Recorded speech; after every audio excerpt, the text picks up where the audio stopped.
Welcome to the Villains Lounge.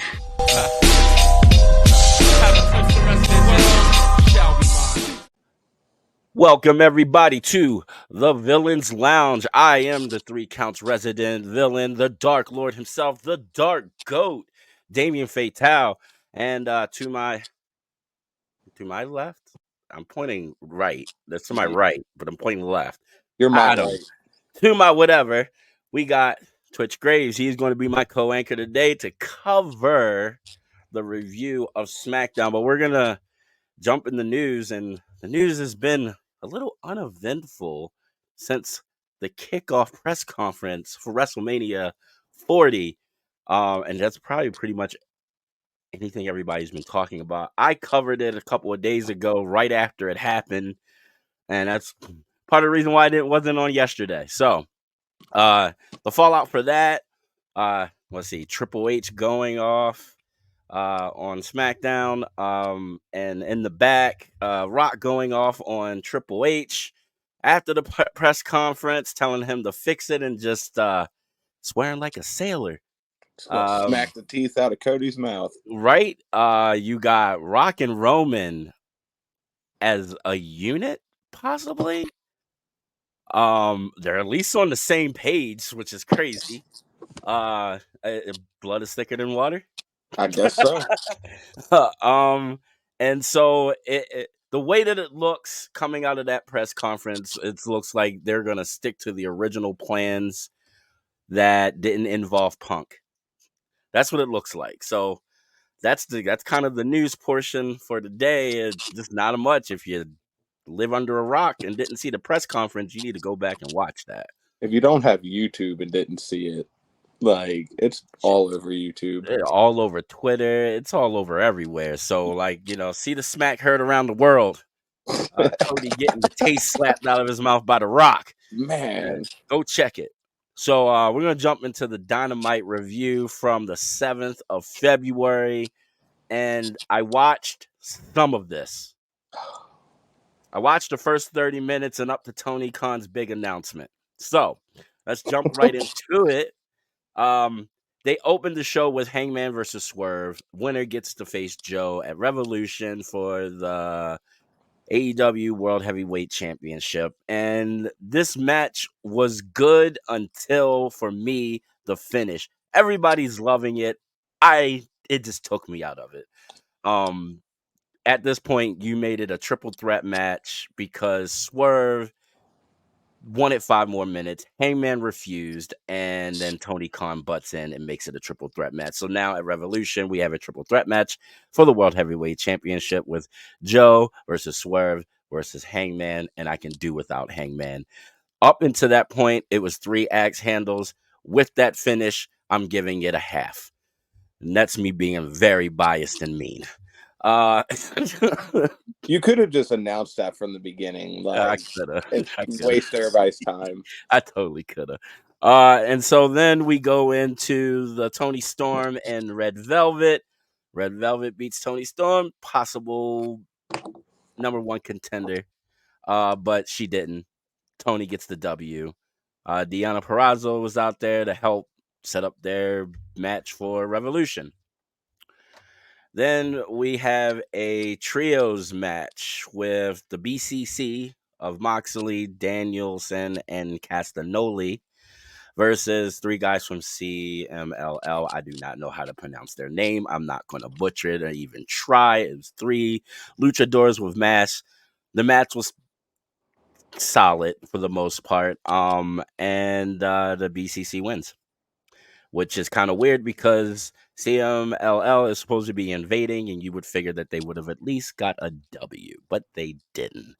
So that invasion angle is dumb, but hey, I digress. Tony's big announcement. This should have been on my news, but whatever. Tony's big announcement was big business in March. And that was already announced hours before by the arena that they were going to be doing it in Boston, and there was going to be a special show in Boston. And so your big announcement, Tony, got ruined once again, and you should have just announced Mercedes because we all know it's Mercedes. Let's just keep it a spade. Yeah. And possibly Okada. And so then, this is the one I really hated. Jericho versus Takeshita. Takeshita wins. Let's just call it that. The match was an axe handle. Half an axe handle. Let me keep it a spade. Poor Takeshita. Poor Takeshita. And so our main event You're is green. You said what? You're green. Oh, I am green again? Yeah, you keep jumping like from green to not green. We'll keep it. So we have Sting and Darby Allin and Big Bill and Sparks. Ricky Starks. Whoa, I messed up his name so bad. Starks, not Sparks. Starks. He's gonna need a spark after this. It's the main event for the AEW Tag Team Championships, and it was decent. The match itself was a 2. Sting and Darby goes over. Nice little feel good moment in the ring with Sting and his kids. And then out comes the Bucks. Now, I want to state this, that Sting's 2 sons are way bigger in size compared to the Bucks. And those 4 couldn't take out those little measly little shits. They came out with baseball bats, beat everybody down in white suits, and completely ruined white suits. So, there you go. Blood everywhere. Darby bleeding like crazy. Blood all over their white suits. Sting and Darby Allin didn't get a chance to even celebrate their title win that they're only going to hold until the end of Revolution. So there you go. Bucks ruins everything like they normally do. So let's. I guess we'll go into the SmackDown review. So we'll bring in my co-anchor. Oh, he dropped out for a second. He'll be back in a second. And so I'll start off with the SmackDown review from the top. And they opened SmackDown for 2/9/24, which was yesterday. And that opened with a video package, basically going over the press conference. And of course, you had some boos, some cheers. Some people were happy, some people weren't. But what we ended up getting was, after the video package, Triple H comes out and he is flanked in the ring by Nick Aldis and Adam Pearce, the general managers for SmackDown and Raw. Now, Triple H basically came out there and ripped The Rock a new one and basically said, get over it, know your role, stay in your place. This is my scene. And the main event for WrestleMania 40 will be The Rock. Oh, not The Rock. Sorry. It will be the Tribal Chief, Roman Reigns, and almost called The Rock the Tribal Chief. My bad, Roman. My bad. And it will be the American Nightmare, Cody Rhodes, finishing his story to be the main event of WrestleMania Night 2. And then after Triple H put The Rock in his place, we then got the setup for Seth Rollins' World Heavyweight Championship, and there will be a number 1 contenders match in the Elimination Chamber. 6 guys, 12 people to be able to qualify with 6 qualifying matches. And the night kicked off with the first qualifying match right after this long promo from Triple H and the GMs.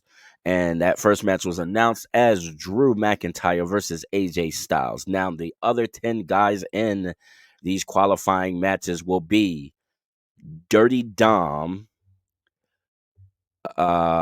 Big Bronson Reed, LA Knight, Sami Zayn, Bobby Lashley, Ivar, KO, Logan Paul, Randy Orton, and The Miz. We would also get another qualifying match right after that. And so a little later in the night, it would be the main event, basically. So that's what we got. And so now he's back, and I just finished the opening. of SmackDown. Oh, the So I Triple H. announced the Triple H promo, the Elimination Chamber qualifying matches, and all 12 guys that are involved. So we are at the first match. So go ahead and take it. First match you had Drew over AJ. Thanks to LA Knight getting involved.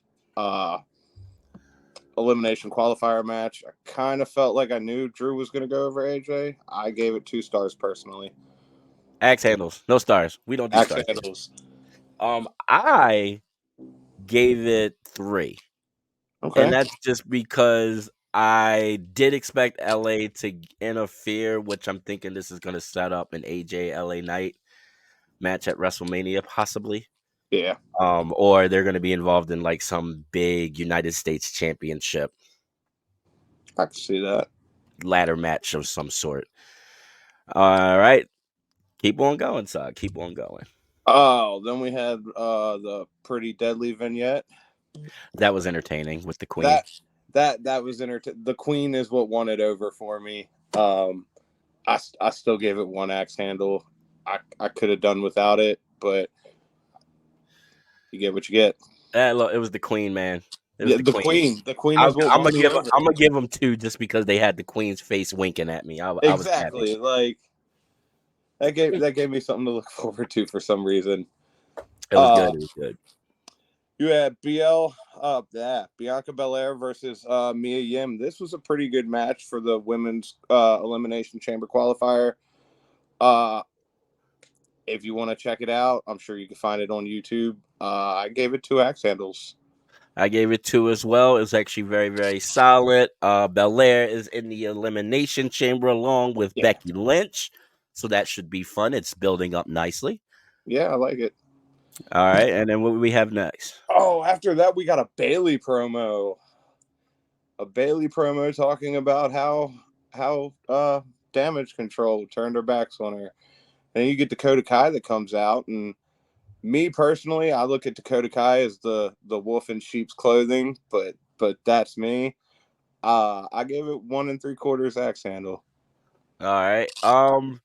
For me, the segment I'm so I wanted Dakota to be there when it first happened, but Yeah. this having her come out there like I don't know what's happening, I don't know what's going on, it's a bit sus, a little bit suspect. Right. However, I don't know. I mean, because it seemed like when we were getting into that it was leading to Dakota knowing what the hell was going on and not really being put in the middle and possibly the mastermind behind it all.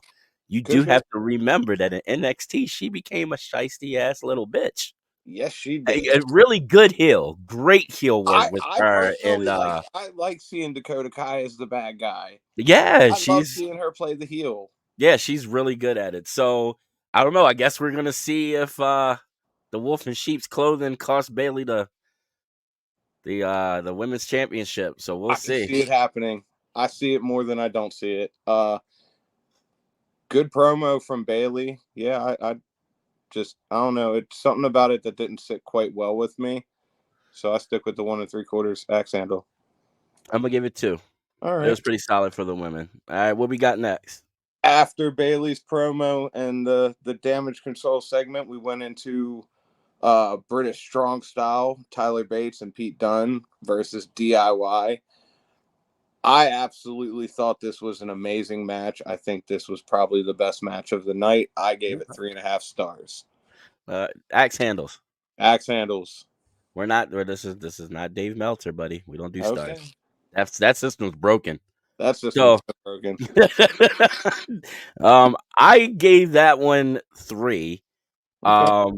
And it caught me by surprise. I was expecting Tommaso Ciampa and Gargano to go over with that one just because of the story that's going on between them and Judgment Day. But I mean, I don't know. Like Bate and Dunn, that's a formidable team. That's a beautiful tag team, if you ask me. So I don't know. Judgment Day might be in trouble. That personally was my match of the night. But they're gonna give they're gonna get that work. So I guess this what I think there was a couple more segments after that.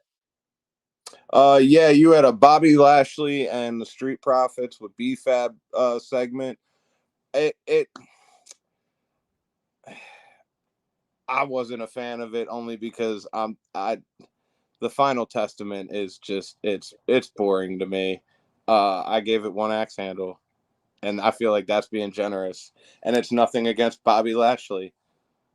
I'm still reserving judgment for the Final Testament just because on paper they look monstrous. On paper, it looks like a monstrous faction, but Yeah. in my eyes, the way they're being presented, I could honestly care less. I think it's because they need to be picking on someone their size. No offense to the Prophets, No, because yeah, no, Prophets and I like it AOP to are be not profit. the Prophets and AOP. When you stand them up against each other, it looks like AOP should eat them alive. Right. So it's unfair. You know what I mean? I feel like Lashley is at a disadvantage. Yeah, yeah. Uh After that, you got uh good old Dirty Dom Oh, I love that. backstage talking about Elimination Chamber, and then we get some haberdashery with him and Kevin Owens. I I hope he gets in the chamber somehow. I I cannot stand Dominic Mysterio, but I really want to see him in the Elimination I Chamber. do too. I, I want I to see it. I love me some Dirty Dom. only because Dom plays one of the most amazing heels for somebody as I don't want to say new to this because he's been around it his whole life, but Young. actually It's in the young. business, It's like young. It's yeah, being so young. and he is still able to roll with it, and I enjoy it despite the fact that I can't stand him. One and a half axe handles. All right, all right, all right, all right. What we got next? After that, you got Logan Paul throwing a temper tantrum about being in a qualifying match for the Elimination Chamber. I cannot stand Logan Paul. I have an undying hatred for that man. Anything he does, negative 1 million axe handles. Oh wow, you're on the same tip as my brother Kevin. He cannot stand Logan Paul. I I enjoy Logan. I'm happy that he is leaning into the piece of shit that he is, just because it fits so freaking well. And the well, when fact it that comes natural, you do it, look, do what comes natural. The great part about it is he will be facing Miz next week exactly. on SmackDown, which he was not happy about. That was great. Give me more of Logan Paul bitching. I love it. I just love it. So you give it negative. I'm gonna give it 2, just Okay. because I enjoy a whiny Logan Paul. It's great. Not to skip over anything, we did get a Triple H Paul Heyman moment backstage where he said The Rock and Roman will be on SmackDown in Salt Lake City next week. Yep, Uh in my home state now, yes, because I live here. yes, you live I in might be Montana. trying to go there, so we'll see what happens. But yeah, no, I'm looking forward to that. Oh, Braun Breaker was there too, and Yes, then yes, Heyman yes. had a little bit of a interaction and a hello. So, ooh, can Breaker become a Braun Breaker, a Paul Heyman guy. yeah? Uh your main event for the evening was Randy Orton and Sami Zayn in the elimination qualifier match. I like seeing Randy Orton look like he hasn't missed a step. I like Sami Zayn a whole lot. I've always been a big fan of Sami Zayn. I give it 3 axe handles. For me, I gave it 3.5. Right on. And it's just because I enjoy both Orton and Randy. I was a little surprised. I was expecting Randy to not go over. I didn't Okay. expect them to put him in the elimination chamber. I And I would have I would have liked to seen Sammy in the elimination chamber, but it's Randy Orton. He's back. I feel like he's going to go on a little bit of a run. well, I mean, he deserves it. I'm not saying he doesn't. I just expected it to be Sammy, and it's only because it's elimination chamber. But I know that they've changed the chamber enough to be a lot safer than original Oh the yeah. original first That would, oh my God, those That poor old souls chamber was unforgiving. with the graded floors. Yes. Oh my God. Oh, At that least they isn't got every. at least they got some sort of solid floor there now. Yeah. So all around, I'd say SmackDown. I'm gonna give it 3 axe handles overall. Yeah, I thought it was pretty solid. I'm gonna follow you with that 3 axe handles overall. They also announced next week you will get Dom versus Kevin Owens in an elimination qualifier match. Like Damian said, you will get Logan Paul versus The Miz in an elimination qualifier match. You will also get Naomi versus Zelina Vega in an elimination qualifier match, as well as Shotzi versus Tiffany Stratton. Oh, Yeah, I oh, I I kind love of want to see Tiffany. Tiffany Stratton in the elimination Dude, chamber. I love Tiffany Stratton. She has grown on me so much from NXT. Like, it was a little bit before she won the NXT championship. And it's like every time I see her in that ring, dude, it's just She's she's just getting better and better. That moonsault. that That means that moonsault is moonsault. beautiful. She It is is the growing on me, much like Pretty Deadly. I kind of like her a little bit better in NXT, but she's growing on me. yeah, so shout outs to Tiffany. I hope she gets in there. I And agree. I hope she does I too. like Shotzi too. Shotzi's just crazy. This is a crazy Yeah, little lady that just will do anything, and she will do great in the chamber. it However, I kind of want Stratton in there, so I don't it know. sucks because that would be one of those matches where I want both of them in there, but I get Right? you can't have both. So Nope. They had to put them together against each other, didn't they? yeah, Thanks, WWE. So, right. all right, well, that has been the Villains Lounge. We really much appreciate it. Thanks for watching. We will be back on Monday because tomorrow's the debate show. So, come check out the debate show tomorrow. And yeah, thanks for watching. I have been the 3 Counts resident supervillain, the Dark Lord, the Dark Goat, Damien Fatale, and this right here is my co-anchor. That's Oh, it. how'd that happen? I have no idea. My co-anchor, Twitch Graves, the only Graves that matters, as he says. And Yes. we will be signing off. Thank you very much. Have a good one. Welcome to the Villains Lounge. Have a closer